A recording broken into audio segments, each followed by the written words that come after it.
Ultamize. I want you to take a moment before we go into the next section to tell you exactly what's about to happen and why. Because if I don't explain it, you might think something has gone wrong. Well, nothing's gone wrong. What's coming is something called a reset. And I want to explain what that is, why it exists, and why, if you engage with it seriously rather than skipping past it, it may turn out to be the most valuable part of our time together.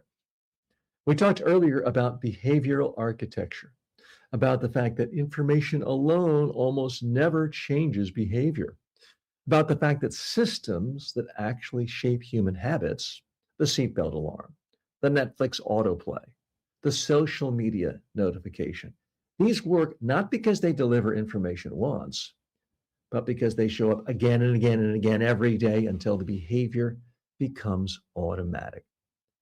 The reset is the mechanism inside this program. It's a deliberate pause, a moment where we stop moving forward and instead go back to the core ideas, back to the foundational concepts, back to the things that matter most, not because you've forgotten them, but because revisiting them at this point, after everything you've absorbed, will land differently than it did the first time. And here's why that matters. The first time you encounter an idea, you're processing it, evaluating it, deciding whether it resonates, whether it applies to you, whether it's worth holding on to. That's a lot of cognitive work. It takes up a lot of your mental bandwidth.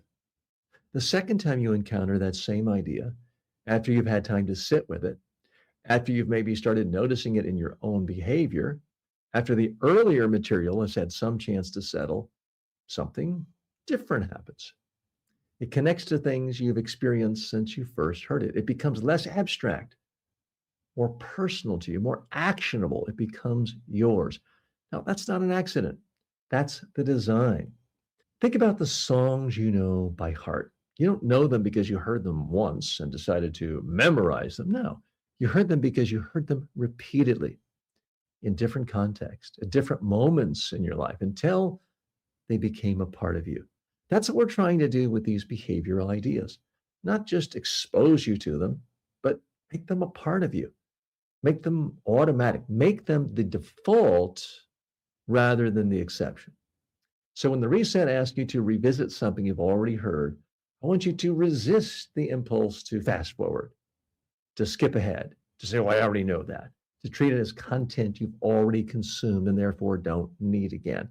Instead, I want you to approach it like a second listen to a piece of music you liked the first time, with the relaxed attention of someone who isn't trying to absorb new information, but is simply letting something familiar go a little deeper. That's the mindset. And on the other side of the reset, you're going to find that the remaining material lands with a clarity and a personal relevance that it wouldn't have had without it. Trust the process. Let's reset.